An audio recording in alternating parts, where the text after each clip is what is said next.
It is a brand new month. It is a brand new week. It's Monday, the 1st of August 2022. Now, this is what happens when the United States of America is patrolling the international peaceful waters of the Taiwan Straits and the Chinese Air Force decide to buzz the USA Navy. Look at this.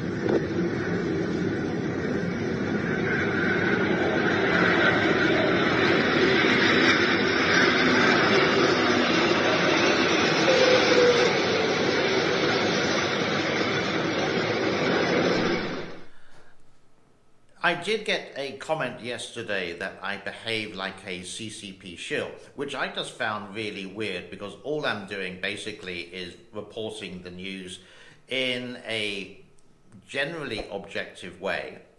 And yes, I don't like Nancy Pelosi.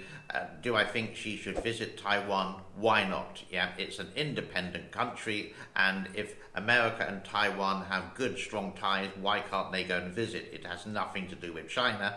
But China is a bit sensitive related to this, and they seem to skip parts of history related to this, saying that Taiwan is part of China. Well, no, it's not. So what is happening in mainland China, I did show this clip yesterday, that they seem to be putting in the military to Fujian province, which is this.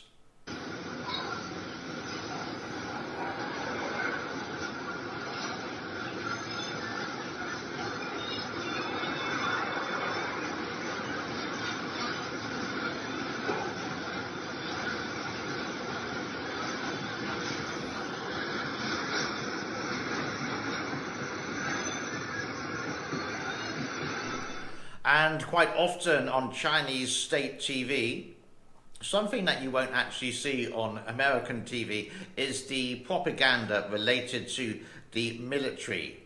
Now, claiming it is like the best in the world, but Chinese military history doesn't have any, you could say, I can't think of the word. It really has gone. I'll have to do this again. Hold on. The word I'm looking for is experience. They have a multi-billion-dollar industry related to the military, the same as the United States, but this is some of their propaganda shown on Chinese state TV, like CCTV1. You could say the same as possibly the state media in the UK, which is the BBC. But have a look at this Chinese state media propaganda related to the military. 当每一个晨曦出战，我们致敬第一缕阳光。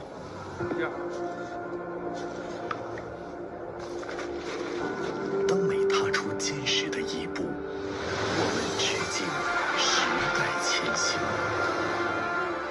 借宇宙，爱与美，我们致敬美好。我们致敬生活。 致敬青春，致敬山河，致敬岁月，致敬热土，致敬祖国。安全的土地交给边疆百姓，这就是我们少数民族心中的价值。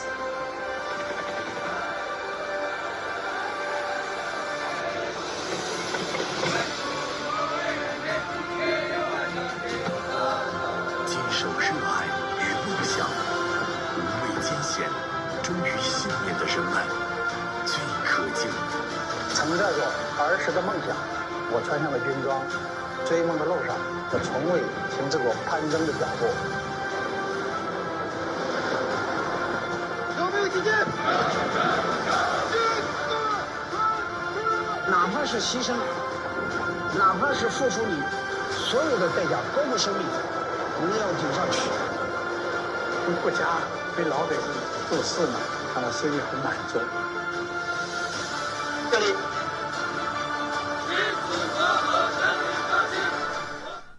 So what does the Chinese military have as their hardware? Now again, this is Chinese state media, it's all propaganda, and this is from the Telegraph from the United Kingdom.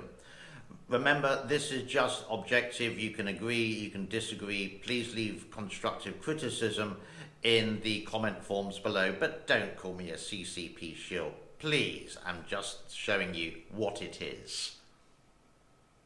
Ahead, a new strategic bomber designed to project power far into the Pacific Ocean, and China's first stealth jet fighters. But the showstoppers were the weapons of the future. There was the Sharp Sword combat drone, an unmanned aerial combat vehicle that could make piloted strike fighters obsolete.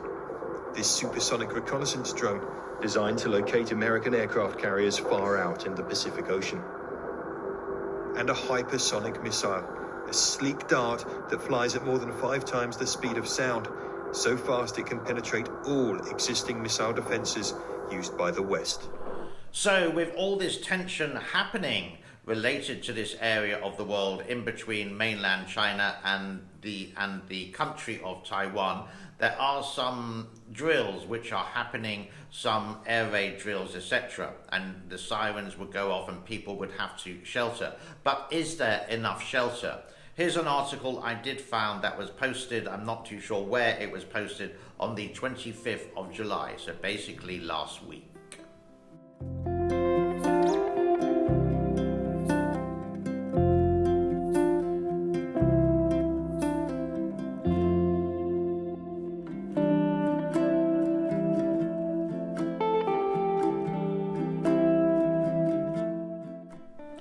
Meanwhile, in North Korea, the dictator, fat boy, rocket boy Kim, is doing some public speaking in the capital. This was last week on the 27th of July 2022. It's all in Korean, but there is a translation underneath. 준비가 되어 있으며 우리 국가의 핵전쟁 억제력 또한 절대적인 자기 힘을 자기 사명에 충실히 정확히 신속히 동원할 만전태세에 있습니다. 노병 동지들이 남조선은 이 시각도 우리 무력의 일상적인 모든 행동들을 도발로 위협으로 오도하고 있는 이국이 우리 국가의 안전을 엄중히 위협하는 대규모 합동군사 연습들을 뽀듯이 벌려놓고 있는 이중적 행태는 말 그대로 강도적인 것이며 이는 조미 관계를 더 이상 되돌리기 힘든 한계점으로 격돌 상태로 몰아가고 있습니다.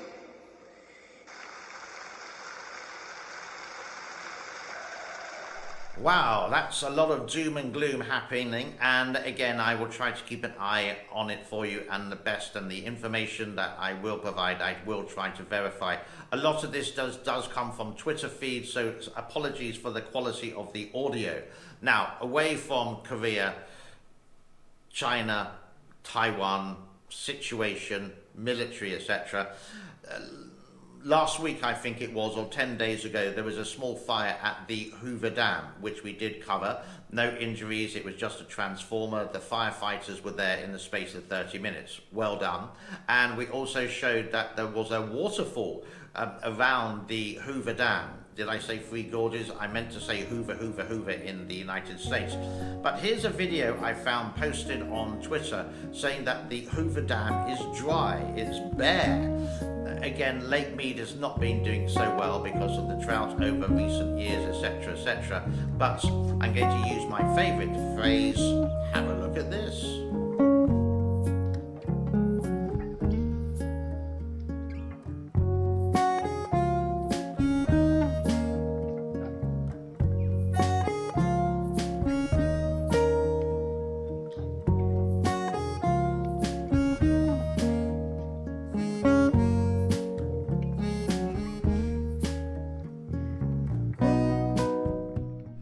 Meanwhile, a million miles away in Africa, North Africa, Ethiopia have built a brand new dam, and they're all singing the praises of it. Now, I'm not too sure who actually built the dam or who constructed it. There was, it's done by a company who did this called We Construction. I think it's called that. And it looks like it's Italian, but don't quote me on that. But have a look of this new dam, which is going to create a lot of electricity for the people in Ethiopia who don't have. Supposedly, it's going to help with flood control, but dams haven't been that reliable over the years related to it. But if it's properly maintained and everything is under control and managed well and an honest society, then it should be successful. Ethiopian Renaissance Dam, Gerd, Ethiopia. Located on the Blue Nile, the dam is an extraordinary hydropower project for the future of Ethiopia. With its enormous production of renewable energy, the Grand Ethiopian Renaissance Dam can support Ethiopia's development in a sustainable way as the country works towards becoming carbon neutral.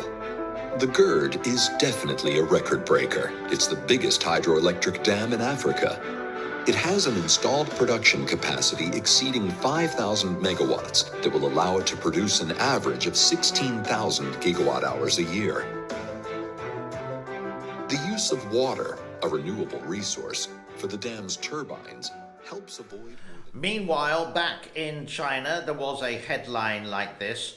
Over the past 3 days, more than 70,000 people have been evacuated in Liujiang province. The economy damage caused by natural disaster, about 12.7 million yuan, about 1.9 million American dollars.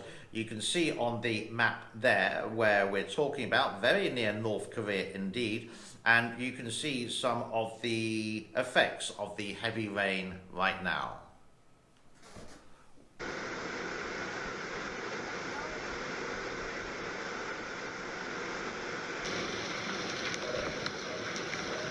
And an update related to the Three Gorges Dam for you. We are going to do the weather in a moment or two. Kutan has gone down, and that's at 164.78.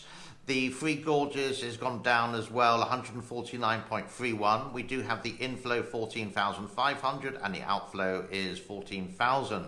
And now let's have a look at the weather for you.